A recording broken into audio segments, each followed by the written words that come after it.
নমস্কার বন্ধুরা, আজকে বানাবো একটা মিনি সি বিচ। তার জন্য নিয়ে নিয়েছি একটা ক্যানভাস বোর্ড, যার সাইজ হচ্ছে 8 সেন্টিমিটার বা 20 mm, আর যেটা কিনতে আমার লেগেছিল 80 টাকা।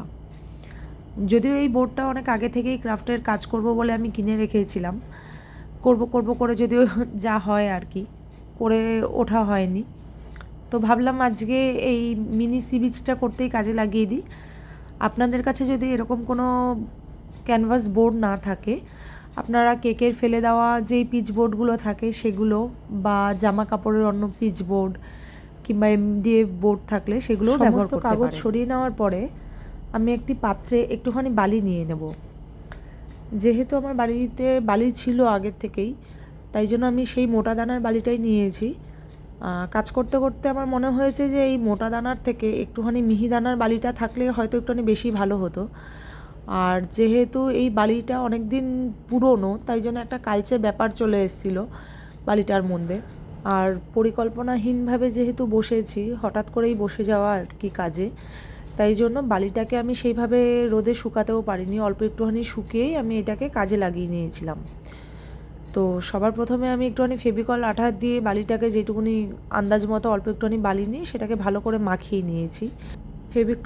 ফেভিকলের জায়গায় আপনারা ফেভিক্রাইলও ব্যবহার করতে পারেন, বা আপনাদের অন্য পছন্দ মতো কোনো আঠা ব্যবহার করতে পারেন।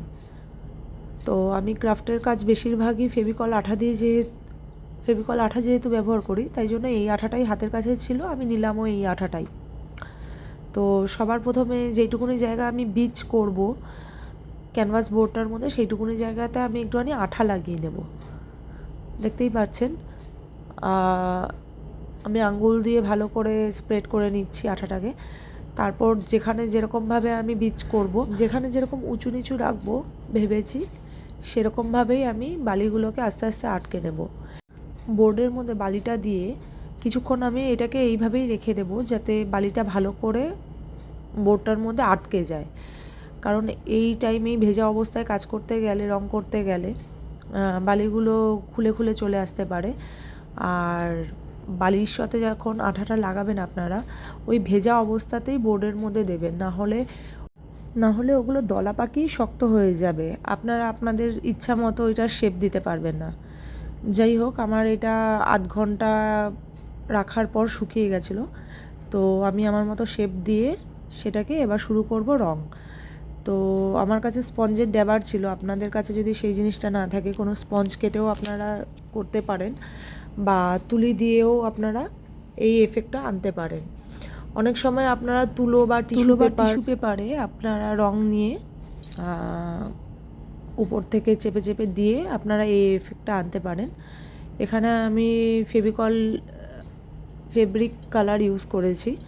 তো ফার্স্টে আমি হোয়াইট বেসটা দিয়ে নিয়েছি, যেহেতু এর পিছনের বেস কালারটা হোয়াইটই রয়েছে, তাই জন্য আমার আর আলাদা করে বেস কালার করতে হয়নি। আপনারা যদি এই ক্যানভাস বোর্ডের পরিবর্তে অন্য কোনো পিচ বোর্ড বা অন্য কালারের কোনো মোটা কাগজের উপর এই কাজটা করে থাকেন, তো চেষ্টা করবেন বেস কালারটা অবশ্যই হোয়াইট করে নিতে। তাহলে অন্যান্য যে কালারগুলো, সমুদ্রের কালারগুলো করবেন, সেটা বেশ ভালো করে ফুটে উঠবে। তো বিচের পাশের যে ফেনাটা বোঝাতে আমি তো ফার্স্টে হোয়াইট অ্যাক্রিলিক কালারটা ব্যবহার করেছি, আর তার উপরের মাঝ সমুদ্রটা বোঝাতে আমি ফেভিক্রাইলের যে প্যাস্টেল অ্যাক্রিলিক কালার্সগুলো রয়েছে তার অ্যাকোয়া ব্লু কালারটা নিয়ে নিয়েছি, যাতে সেখানে স্বচ্ছ জলটা বোঝানোর জন্য কালারটা ভালো লাগে, তাই জন্য। আর একদম শেষে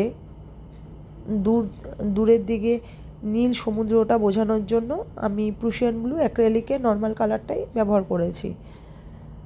তো এই কালারগুলো আস্তে আস্তে দেওয়ার পর আমি ভালো করে ড্যাবিং করেই পুরোটা দিচ্ছি, এবং দেওয়ার পরে আস্তে আস্তে করে তিনটে কালারই আমি ভালো করে একটা আরেকটার সাথে মিশিয়ে নেব, যাতে আলাদা আলাদা মনে না হয়। ড্যাবারটা ব্যবহার করতে করতে আমি কয়েকবার জলও এতে নিয়েছিলাম যখন রঙগুলো শুকিয়ে আসছিল, এবং সেইটাই সাদা রঙটাকে ফেনা ফেনার মতো করে এফেক্ট দিচ্ছিল। আলাদা করে আমি আর কোনো ফেনা আঁকতে হয়নি আমাকে। রং যেহেতু হয়ে গেছে, তো রঙটাকে ভালো করে শুকিয়ে নিয়ে এবার এইটাকে লাস্ট এফেক্ট দেওয়ার পালা।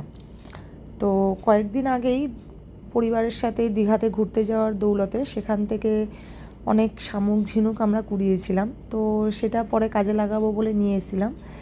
এছাড়াও কাজে এই যখন ভেবেছিলাম এই মিনি সি বিচ বানাবো, তো তখনও আলাদা করে ক্রাফটের দোকান থেকে আমি কিছু ঝিনুক, শামুক, শঙ্খ টাইপের বেশ কিছু চাম্পস কিনে এনেছিলাম।